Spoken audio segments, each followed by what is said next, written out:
So there's this whole like different, perception of what AI was when it was first launched, which is like go use your own private tool, pretend it's you, and then give it to your boss and have them go, wow, you're amazing. And the last thing you want them to know is that you went and had help for it. But our technology team was like, what do you mean? We should be promoting use and we should be worried about the people who are not using it and are not talking about it.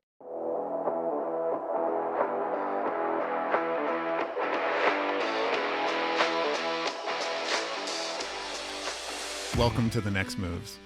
My name's Joe Diabaldo, and for the past 25 years, I've been helping people build careers and build amazing companies.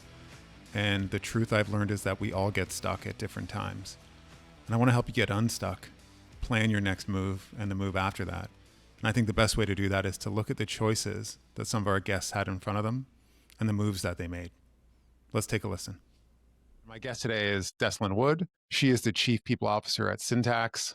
And I've had the opportunity to work with her when she was at another organization, and I've followed her career and her conversations. I've always found them interesting. So it was a goal to have her in this meeting. When I look at Dessalen, she's candid, and her ability to frame situations, both proactively and retroactively, really makes you think through how you're seeing different situations. And we cover a lot in this episode, why some of us, as we're trying to build our companies, are thinking maybe the wrong way about AI.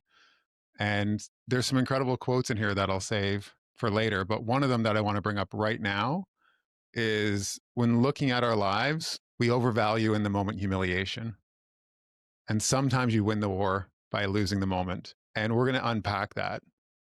This episode is for leaders who aren't really waiting for the perfect conditions, who are waiting to jump in before they have a playbook. And they understand that change happens when you're in motion and not when you're existing in your head in theory. So let's welcome Dessalen. Can I call you Des? You can certainly call me Des. It's an easier way to pronounce my name.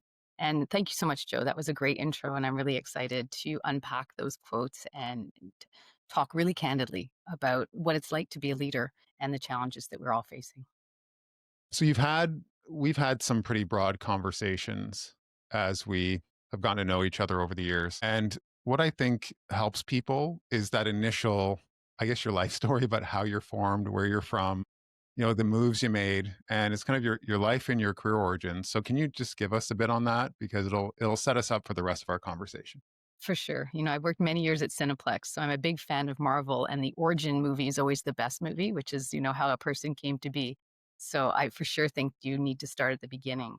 I think if you talk to anybody who's in a senior role in HR, they'll tell you that they're non-traditional. It's just sort of the way you present yourself because of the paradigm around what a traditional person from, when I started my career in the 90s was in personnel, sort of the police officer and the ethics commission of a company. So I did start my career coming out of school in psychology, not sure where I wanted to go. No young person wants to hear that. I'm working in retail, managing a small shop, having spent many years selling bathing suits, and really wasn't sure what I was going to do, except that I really thought I was a great salesperson. And I thought that I had a methodology that I could share. And I did get this role at Reitman's as a training coordinator at the age of 23 for a very small brand that they had. And I went about proving that I could create a sales methodology and transfer it across an organization. And they gave me that chance at that very young age. So that's my origin story. So if I look at or listen to the first thing you brought up, which was, I'm not your standard HR person, and everyone says that because they think of the origination of, HR and how it looked in the 80s and 90s. But I actually want to focus on that for 1 second because the two roles that I've seen you in are significantly different. Like the role at Thought Exchange when you were there before. I mean, describe what that was so that people understand the span. Like that was so content and teaching and like heavy even to the product side, wasn't it? I'm a big fan of the idea that the hero faces many setbacks and you have to power through them.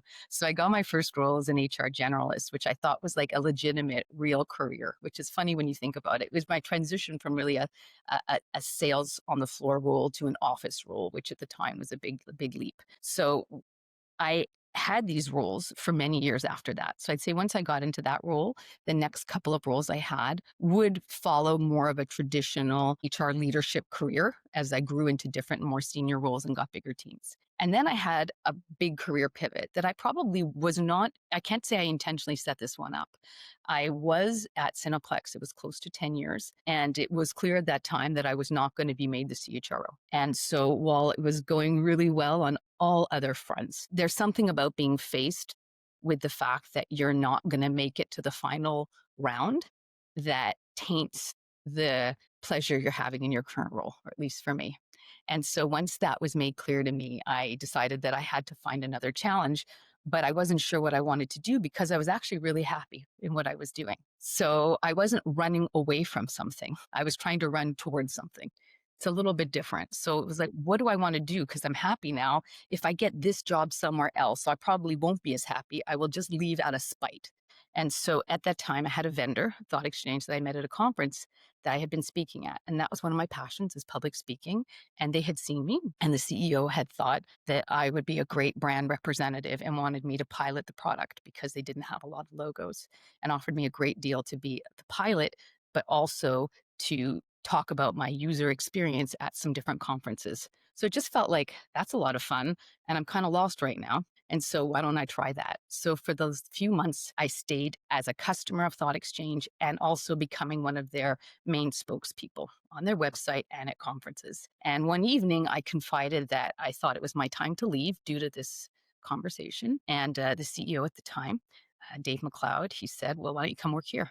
And I was like, a tech startup in BC? What are you talking about? I'm working at one of the biggest Canadian brands in a very senior role. And he said, well, here you're going to have a chance to do a lot of different things. Back to your point, you're going to help us build the product, build our customers, be our face at these conferences. And at the same time, we have VC backed funding and we're building up our own HR capability internally. And they had a very strong culture that they wanted to make sure they could scale as they became more, I'd say, stretched out through the country and into the US. And so he says, so there's an HR challenge in there as well. So it was kind of like a little bit of everything. And I thought of it more as an adventure than as a career move. And that's really how I presented it as I was exiting my current job, is that I think it's time for an adventure. I want to talk about leading during the crazy time of COVID. It's been explored exhaustively, but I thought that your frame of reference was really great because you joined this company that you're at right now, Syntax, at this moment when so many HR leaders were burning out. Like they're like, I'm done. I'm out. I don't want to be doing this work because everything was downloaded to them. So what was that like and how'd you cope and how'd you even frame it in your mind before and after? Well, it's an interesting moment because I was working at Thought Exchange at that point and it had been just under 3 years. And in that time, I started in, I'd say the pre COVID conditions, and the product itself crowdsources employee feedback. And then I would be helping people in my role interpret that feedback and understand how to act on it, semi consultative. And as I was working with these leaders in very large organizations and helping them figure what are the important questions we should be asking, I was seeing myself the transformation of the employee experience and expectations through the questions we were asking and through the responses we were getting.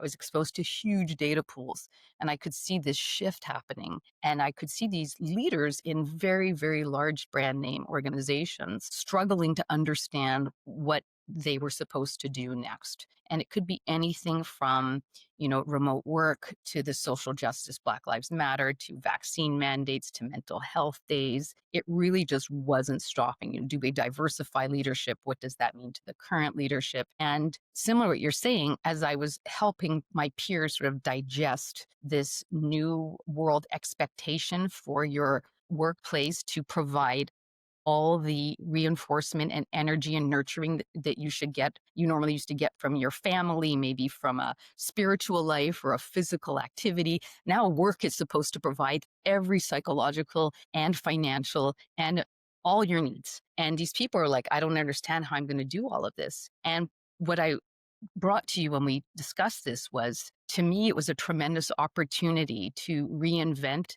and to test things. When you have a standard way of operating and then you have certain companies everybody look towards, so I don't want to name brands, but like big tech companies, or maybe it could be another kind of big telecom company, and people would say, well, that's their way of doing it. This company no longer has performance reviews and this company has, I don't know, unlimited time off. And you would sit in your own company and go, well, nice to be them, but I live in the real world with real expectations and I would say guardrails for what I'm allowed to do. What happens when the whole world turns upside down is that those guardrails become irrelevant and you're allowed to rethink what you want to do in your business because you have to, because you are facing so many challenges at the same time and everybody's open to ideas. And for me, what as someone who loves conferences and listening to content, I noticed that there wasn't one answer out there that was setting the bar for the rest of us to chase for the next 10 years. The people from those large organizations, which I had some opportunities to work with personally, were struggling. And to me, that was like resettling of the West. Like, let's just go for it. Let's get out there and see what I can do in this world where things are radically changing. It was a wonderful opportunity. I felt like it was a renaissance. As much as it was a terrible, difficult time for people in this role, it was also an amazing opportunity to make changes that would never have been, I think, given the same amount of time. It is still the ongoing conversation, which is how does your working life operate? What's the operating system for it? Mhm. And I'm finding as we're growing our organization, it's an ongoing dialogue. We've discovered certain things to be, at least for us, true. So it's been this: what jobs are meant to be remote, what jobs are meant to be in person part of the time. And I think you had said hybrid might actually be the worst of all worlds. And I'm curious why, because that's what we're doing. So tell me. Well, it's funny because I have these moments where, where I'm like in the office today and there's a lot of people and it's really very, I can feel it energy and electricity. And there's other moments I show up and I'm like only person with three people. And I often will, send a text to my husband like hashtag hybrid sucks. I came all the way here and there's no one. It's hard to justify that, and yet you have to believe that choice matters more than that moment of walking in and being disappointed that no one else is there. That the choice that people had is what matters the most. So if you think about hybrid, it was like, well, everyone was home. And so when there's everybody in something, it tends to just work because it's for everyone. And now we're going to sort of make this imaginary idea that we can have a little bit of both, but we don't really have a framework of how that will actually work. And if the ideas people want to choose, then you can't mandate which days. If people have moved out of town, are you going to force them to move back? So when people said we're going hybrid at the beginning, not saying now, it wasn't like, okay, so what hybrid looks like is a core group of people shows up on these certain days, and this is the expectation, and we have some sort of company charter around it. It was more like everybody's got to be in at least 3 days a week, or everybody's got to be in. But it didn't, I think, have a solid foundation to be successful. So I think that's why hybrid has been hard for people to say it's better than remote and better than 100% in person. It kind of lives in the middle of those. Yeah, I think what's interesting about that is the idea of, you brought up a framework. Like, what is the framework for it if we're going to do it? If you're just going to throw something out there and say, well, we're hybrid now and people have to show up 3 days a week, and it doesn't really accomplish what you were hoping to get from that change. And I've said this to you previously, but we are also looking at our clients who are asking us to find people for them. And when we look at our information and our data, you end up in a place where your funnel collapses when you're trying to hire and you mandate and you introduce an idea of 5 days or even four in office. The funnel collapses at five, is reduced significantly at four, and seems to be pretty good at three. Yes. So that's something where you can present that to an organization. And since we often are dealing with the CFO, they internalize it, they love the information, but you have the CEO driving a certain mandate. And that's hard too, because they often sit less informed. And if we're going to be talking to them, we could probably have a constructive conversation. But the reality is, you won't attract as many people. And if they do take the role, they may leave if they find their life uncomfortable. To come back to what you said, to tie it all in, if you're going to do a hybrid structure, have a framework for what's meant to be accomplished in those moments. Yeah, I think that's the piece. And when you're talking about CEO preference, there's so many different paradigms that we have around how work should look and how it should be done. And I think what happened is initially when COVID and everybody was home, there was a sense that it was, we jumped 5 years ahead. If you go back to the talks of that time, they were like, well, this was eventually coming. We were all going to be able to work from home, but we just got 10 years done in 3 months. And there was this perception that this was an inevitability that was on its way in and it just got moved faster. And then it was like, okay, so COVID's kind of over ish. Are we saying that we're now remote forever? And then it was like, oof, I'm starting to get a bit of buyer's remorse. But what I can say is that when everybody was online, there was a great equalizer in that everybody was in the same square in the box on Teams or Zoom, and everyone had access to attend a meeting and they had the same seat at the table, literally. We're all sitting around, and you had a sense that there was more opportunity for people to connect and to be included. The best inclusion you could have is everybody being remote. It sounds funny, but if you have multiple offices and people sitting in a lot of places and also certain meetings being cut for only a certain level because the room only holds 10 people, you are always picking and choosing who's allowed to be around information. In COVID, there was like these monthly, weekly, fireside chats, all company meetings, huge amounts of communication. And I think it really did bring a lot of people in a strange way. Does that make sense? It is. It's making sense to me. I actually think that this is a perfect way to segue into, since we're talking about systems, transformations, things that have happened, I think we can move into AI and we can look at it from through the lens of one of your quotes. We threw the baby in the lake and now we're starting swimming lessons. Yes. AI is an interesting one. And I see myself in these modes as well, where it's a term people were using for a while now. Like there was people were talking about, I would call it like machine learning or these kinds of like amped up models with semi gray experience. Unless you're in a real technical role, you heard things like one day AI is going to rule the world. And it made me think of Hal from 2001. I know I'm dating myself, where he's like, David, I'm going to now kill you. And you're like, oh my God, the robots are coming. And what was really funny is for me, I was at a lot of different conferences because I talked about my period at Thought Exchange. And right before COVID, there was endless futurists talking about how the robots, it wasn't AI, they're calling them like robots, are going to eventually replace us and we're going to have a living wage because we're all going to have no jobs. And then I come out of the COVID cocoon, and every conference is during the Great Resignation, and it's all about how we don't have enough humans to do the work. And we have a huge crisis, and all the boomers are retiring, and we don't have anybody to do any work, and it's the biggest talent crisis. And I thought, well, I guess the robots aren't here yet. No, they're not. guess we're still useful. I think it ties into the other line, which is great, which is AI came at us before we figured out what we want from it. Yeah, we're Like here it figuring out. is. It's funny. We had to deal with some clients that, their data has to be locked down because of the nature of their industry. And you can think of some complex financial institutions, some trading, some data, large data companies that are aggregators that deal with consumer data. And like they've had data science teams before anyone else did, but the idea is like, where do people get to play in what sandbox with what tools? And I think that part of what happens for certain organizations, I'll categorize them, which is the fear of, the risk associated with experimentation based on the profile of the industry and the company. But then there's the personal risk that you're talking about, which is if I do this, does it replace me? Well, we had a wonderful head start. And I'm not saying like a head start in the sense of like we're running at it today, is that our chief technology officer, he is just an amazing innovator. And a year before Copilot, he launched a tool that was named by his team Gandalf, which is similar to a Copilot. It's embedded in Teams, it's like a person. And he explained that this is our new internal AI.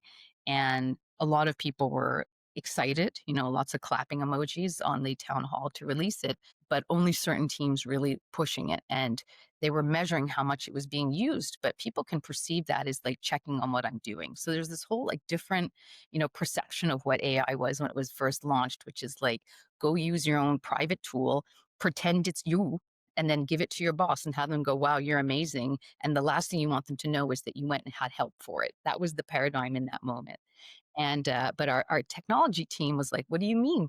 We should be promoting use and we should be worried about the people who are not using it and are not talking about it. as opposed to the opposite, which is the people who are using it are somehow cheating and less effective. And so, what Syntax did, which I thought was really amazing, is our CEO and other leaders in very public calls would say, I asked Gandalf for this, or Gandalf did this, and show the work as their own, but talking about Gandalf as like a co creator, which is what you're really hearing today. Is people saying, the person who uses AI is the most important kind of person, but seeing leaders up there talking about it. And I'm going to tell you, I went to a conference really early in that, and a person said that their CEO mentioned that his performance reviews were written in an hour because he used AI to write them. And I cringed. But what you learn through prompts is that how you ask questions and the information you put in and how you interact back and forth creates a very unique response from you. Yeah. But you have to know how to do that. If not, you're going to give your feedback in bullet points, which is obviously not going to be necessarily received as well as a personal conversation. I think that, this comes in to the next quote. And we're doing a few on AI because I think it's so topical right now. If you don't use the AI tools, that's the problem. Not using them is the issue. Yeah, I mean, there's in a way we're so inundated now with webinars and courses, and that what I think is hard for some people to do is they're so busy, and it looks like the barrier to entry is really high because there's so much information about how to learn to use them. When the biggest thing to do is to see what's available and then try testing it for yourself. And from an organizational standpoint, is to decide what areas we really think AI should be leveraged and how do we give people opportunities to learn and grow in those areas. It's wonderful if they use it for everything, but if we're not showing how a role or a process could really maximize the use, it becomes kind of like a cool thing that you show people that make people impressed by you. But how do you translate cool use cases to a reinvented workflow or a transform rule? Just so you know, that doesn't just happen. And I think that we as leaders, we're thinking people who are trying it are somehow going to transform their job. I think that it's going to help them when the transformation path is clear because they won't have a fear of the technology as they use it. But we still owe our teams a clear understanding of where they should be focusing this transformation and what we expect to happen after, as opposed to saying you should just be more efficient and you should maybe not need new headcount. You have to actually be saying, as a result of this kind of process transformation, this is why you should be here in a year. So you keep teeing these up so well for the next one. You ready? This is another quote from Des. Here we go. I think it ties to the nature of the role that you had when you first came in to Syntax. Ready? People think transformation is indulgent, but sometimes it's just doing what the company really needs, even if it's not what you love in the moment. That's so fun. Yes. So I think I remember telling you the story that, for me, my most exciting roles that I hear about are always where there's a lot of opportunity to create an employee experience, to reinvent learning and development, to focus on engagement, and to really create wonderful employee experiences or at least enhance what's currently available. And so coming into this role, I was really excited because there had been multiple acquisitions all around the world. I never worked globally. And I thought, what an amazing thing to try to tie together. If you think of like a bunch of helium balloons that are all over this big ceiling, and I'm going to be pulling at them and I'm going to be finding something that unites us all while still leaving all the beautiful colors, on their own. So I had this really amazing idea. And then as I started the role, what it came clear to me was it was that we had multiple kinds of technology challenges and that we didn't have one unified system. And the biggest pain point as I was doing my onboarding interviews was not, hey, we want a really amazing culture. We want to have learning and development. It was like, I have to log in 12 places and I have to put data in 12 places. And I was like, oh, okay. This is the most pressing issue is the transformation really has to be a systems one before it's going to be these other pieces. And many roles that people enter are 3 or 4 steps behind or away from what they thought they were stepping into. Yeah. But that doesn't mean there isn't a lot of opportunity to create a tremendous impact with the challenge that's truly in front of you versus just wishing you were at a different stage of growth and development.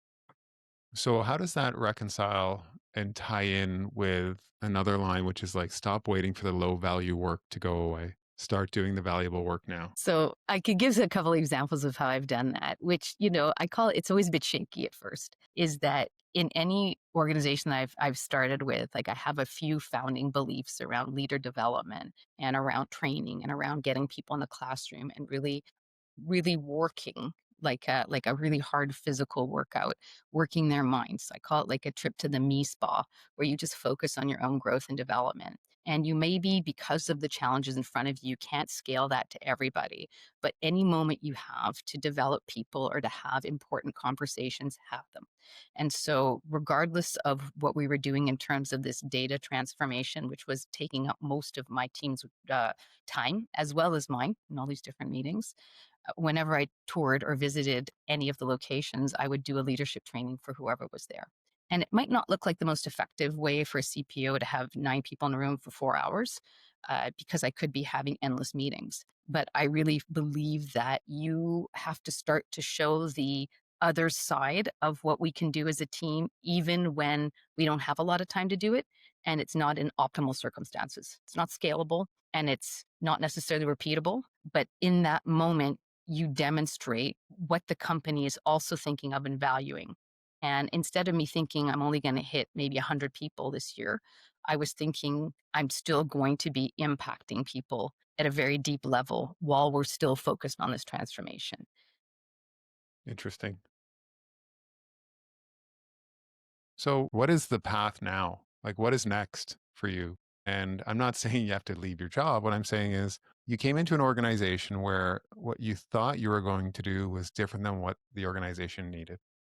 And there was a distance between what you felt your core competencies were and what this organization needed. And luckily, you had a CEO that was incredibly understanding, was like, well, like, just do it. So now you've built this toolkit that you didn't have. Did you find pleasure in the work at all, or was it more like, no, it's not my bag? Or like, did you stack a set of competencies now where you're like, that actually layers where I can leverage those and I feel good about them? Or is it like, I understand what I'm meant to be doing is slightly different? Time. In an HR role, there's so many different functions and there's different badges you receive.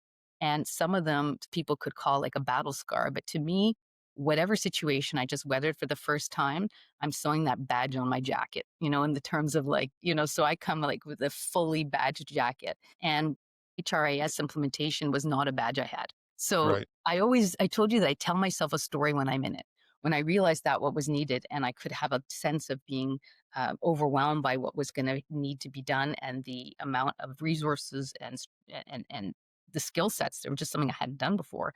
I really was focusing on like I'm going to get a badge in this, but I'm going to earn it, and it's not going to be easy, and I'm going to have to focus on my time.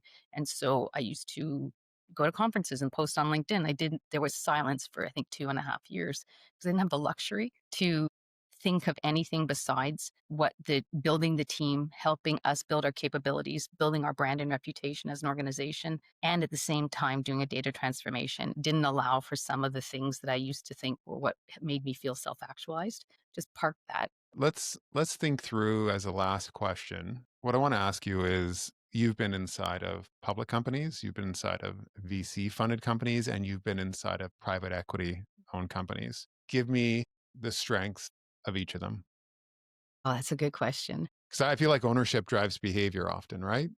Well, you know, it's an interesting one is I spent the first 20 plus years of my career in a public companies. And public companies are really interesting in that from a spend perspective, because, you know, generally I'm looking to invest in our people, invest in programs, you know, your amount of flexibility to use money is really dependent on the public image of your organization, of the economics of the world, and of analysts who like you or don't like you. And so you can actually be doing really good work and the tap is completely shut off because the confidence in your team or in your industry, it just drops off and the value of your company drops overnight and suddenly everything's off like that, like it's done. And so I learned a lot in those public companies to never expect I would have anything given to me. And the only thing I could be sure I could deliver was free. So it had to be free or almost free. And it made me very scrappy, but it also had me become resilient in the face of having very little resources. So I think it's a better place to grow up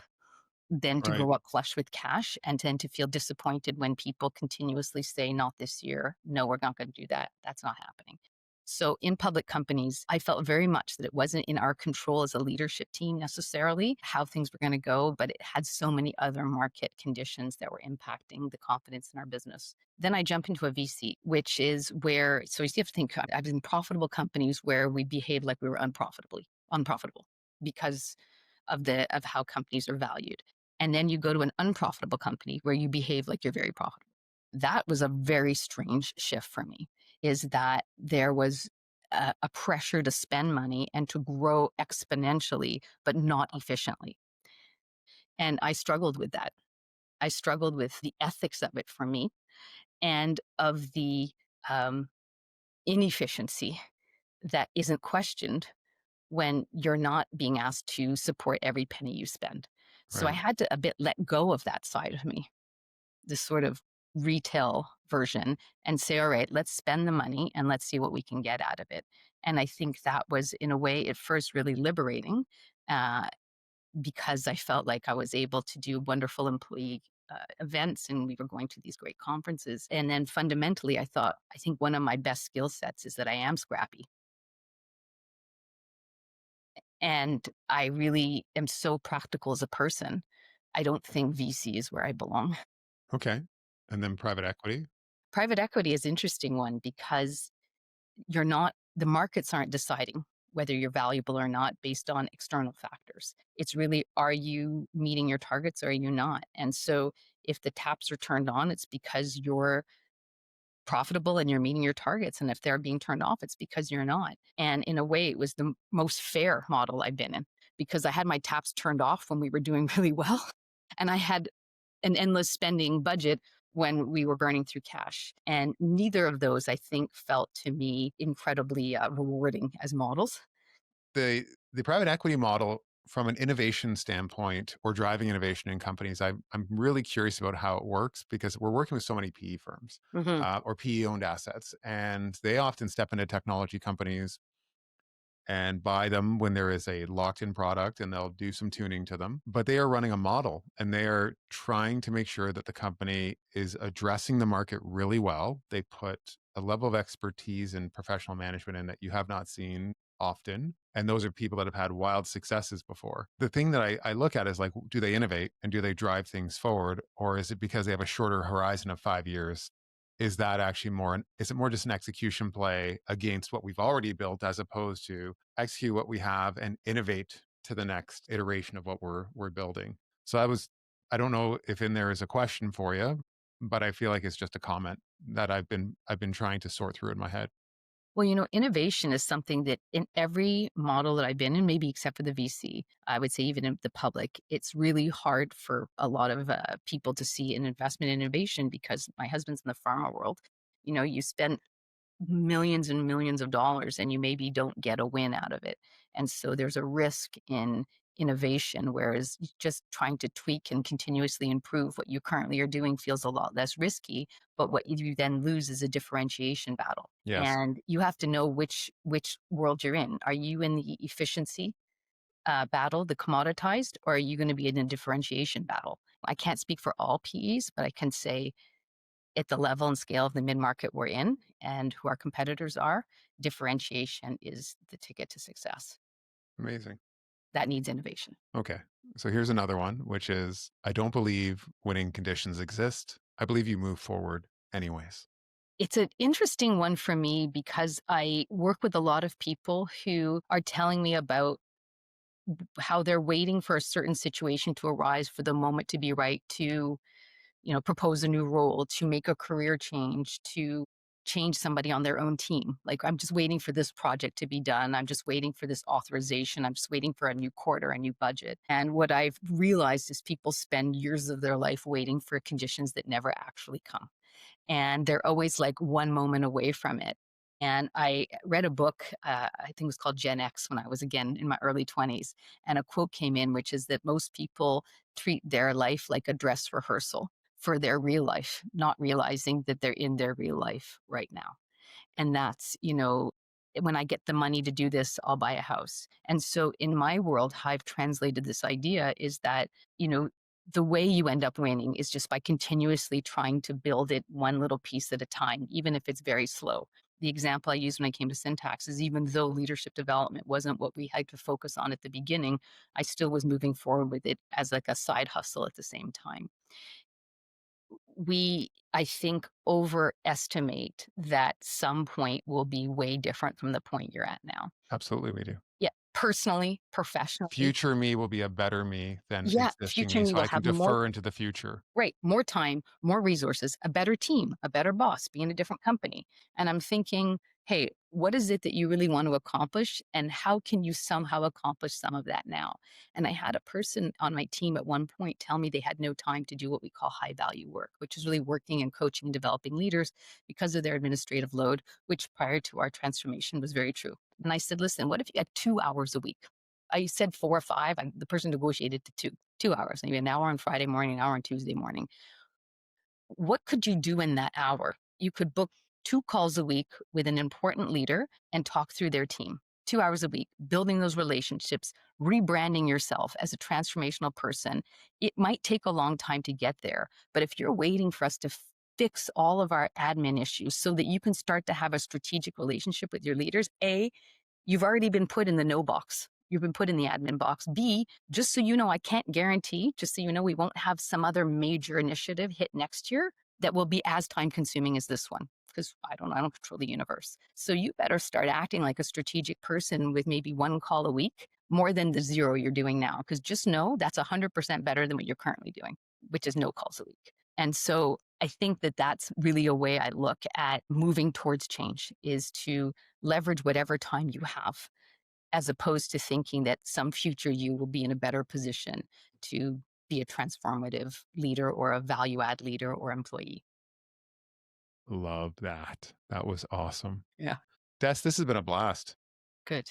I'm glad to hear that. Uh, so I want people to know that they can find your content on LinkedIn. This is a wrap. And I basically want to say thank you because you walked us through series of situations in your career and you gave us some mental models and frames to think through what happens and you did it with a smile on your face, which makes it entertaining for us. I'm really, thank you for this. This was great.